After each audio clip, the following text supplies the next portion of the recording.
Hadisnya jelas. Hadis riwayat Muslim. Ada Sahih Muslim di sini, saya bukakan. Dari sahabat Abu Hurairah.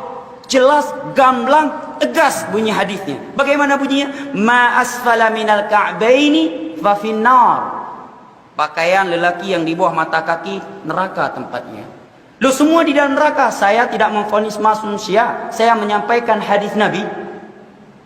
Hadis riwayat Muslim dari sahabat Abu Hurairah.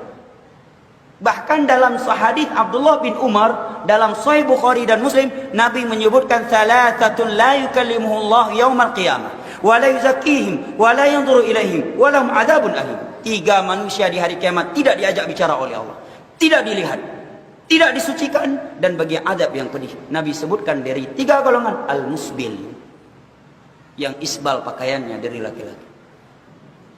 Nabi nggak merinci, kalau nggak sombong nggak apa-apa, umum bunyinya, ya kan? Jelas, gamblang, tegas bahasa Nabi. Bahkan di sana ada riwayat dari Tirmidzi, dalam Sunan Tirmidzi dan Abu Daud, bunyinya fa innal isbala minal makhilah. Sesungguhnya isbal itu sendiri adalah bentuk kesombongan, kata Nabi. Nggak apa-apa kalau nggak sombong. Kenapa? Karena dia isbal. Iya.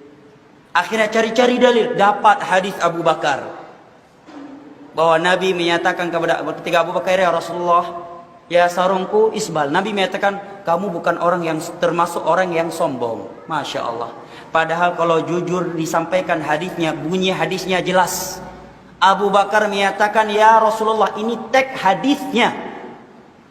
Ya Rasulullah, inna izari yastarkhi. Itu bunyi hadisnya.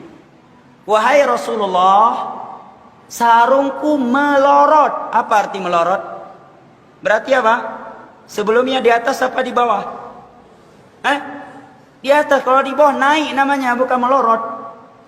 Ya kan? Inna izari yastarkhi. Sarungku ya Rasulullah melorot. Kemudian Nabi menyatakan, kamu bukan termasuk orang yang sombong.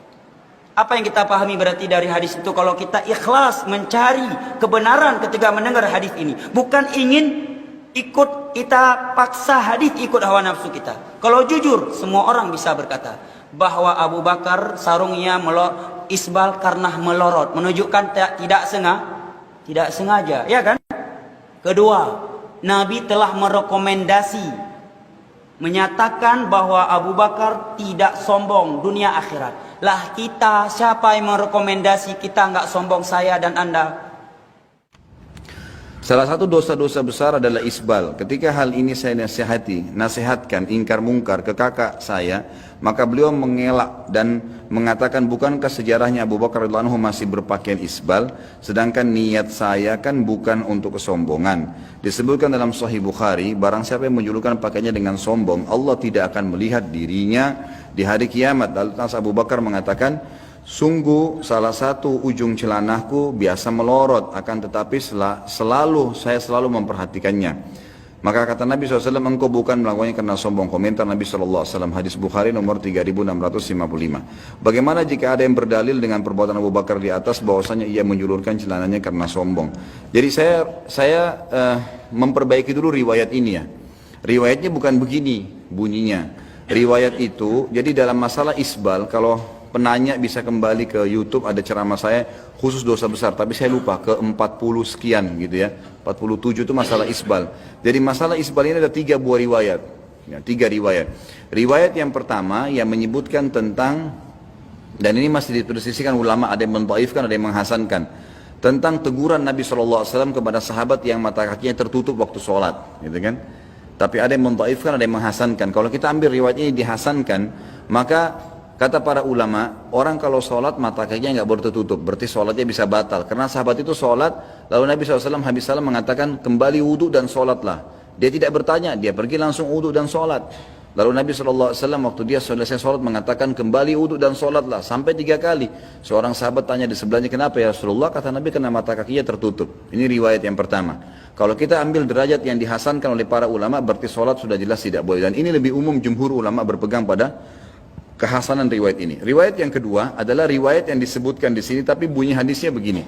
Kata Nabi SAW pada saat menjelaskan, siapa yang menjulurkan pakaiannya dari atas bagi laki-laki menutupi mata kakinya karena sombong, maka tidak akan mencium bau surga. Begitu hadisnya, tidak akan mencium bau surga, gitu kan? Maka hadis ini ya menjelaskan tentang semua yang sengaja menarik menutup mata kaki itu akan tidak akan mencium bau surga. Riwayat yang lain, Abu Hurairah menambahkan riwayat di sini mengatakan ada tambahan semua yang dibawa mata kaki di neraka, gitu kan? Riwayat tentang Abu Bakar radhiyallahu anhu mengatakan kepada Nabi SAW, ya Rasulullah, kalau saya sholat celana saya melorot, kan gitu. Ini tambahan, bukan di riwayat ini. Dia ikut dengan riwayat yang pertama yang dihasankan tadi. Waktu Nabi SAW menegur orang yang sholat melorot celananya itu, sempat menutup mata kakinya, sempat Abu Bakar mengatakannya, Rasulullah, saya kalau sholat celana saya melorot, gitu kan? Turun, karena Abu Bakar radhiyallahu anhu orangnya kurus sekali, gitu kan? Orangnya sangat kurus radhiyallahu anhu. Maka beliau mengatakan, saya kalau sholat celana saya suka melorot, kecuali illa an ata'ahadahu, kecuali saya tahan dengan tangan saya, baru nggak melorot. Maka kata Nabi SAW, kau tidak termasuk orang itu, gitu kan? Karena kenapa? Bukan karena Abu Bakarnya, tapi karena memang dia pakai apapun melorot karena kurusnya, gitu kan? Abu Bakar itu cirinya disebutkan dalam ciri beliau, ini bukan kekurangannya, tapi ciri beliau kalau ditiup angin terdorong. Tapi keyakinannya luar biasa, gitu kan? Itu bukan jadi tolak ukur. Jadi karena biasa orang kalau kurus sekali, diikat bagaimanapun melorot lagi, diperbaikin lagi. Itu sebabnya. Jadi ada faktor sebab, maka tidak apa-apa. Ini hadis kedua. Hadis yang ketiga riwayat Bukhari Muslim. Ini sampaikan kepada kakaknya. Kata Nabi SAW, 3 golongan yang paling berat siksaannya hari kiamat. Gitu kan? Allah tidak akan lihat mereka. Allah tidak akan membantu mereka di timbangan amal pada hari kiamat. Dan Allah siapkan azab yang pedih. Pertama, musbil. Ini global, semua yang tutup mata kakinya. Sombong atau tidak, sholat atau tidak, ini hadisnya. Ini hadis yang ketiga. Kemudian yang kedua, mannan, yang nyebut-nyebutin kebaikannya. Yang ketiga, orang-orang yang menjual, ya, baik sil'atahu bihalifil kadhib, menjual dagangannya dengan sumpah palsu, sumpah dusta. Hadis yang ketiga, riwayat Bukhari Muslim ini menjelaskan isbal itu ada sebab sombong atau tidak tetap dilarang. Tetap dilarang. Dan saya sudah pernah jelaskan, di dalam ceramah itu saya jelaskan, ada apa sebenarnya dengan isbal? Kenapa isbal ini dipermasalahkan? Coba ikhwan. Kenapa sih kalau celana itu dinaikkan sedikit di mata kaki? Ada orang bilang jelek, ya, jingkrang lah, apalah, ketinggalan lah, kolot lah dan seterusnya. Itu karena naik sedikit ya, ini mata kaki sedikit naik. Yang anehnya, gitu kan, ada orang-orang lebih tinggi dianggap modern, celana puntung tuh. Lebih tinggi bukan? Lebih tinggi. Kok itu nggak dipermasalahkan tuh? Ini cuma naik sedikit masalah. Lebih tinggi kok jadi modern. Dari mana nih? Ada yang lebih hebat. Di atas lagi. Setengah paha kelihatan. Ini nggak dimasalahkan. Dianggap hebat. Bagaimana nih? Ini persepsinya dari mana nih? Pemahamannya dari mana? Jadi yang menganggap itu buruk atau tidak, itu sebenarnya persepsi dia sendiri. Karena memang kita sendiri tanamkan itu. Kenapa orang kalau pakai jas percaya diri, persepsi dia ini keren.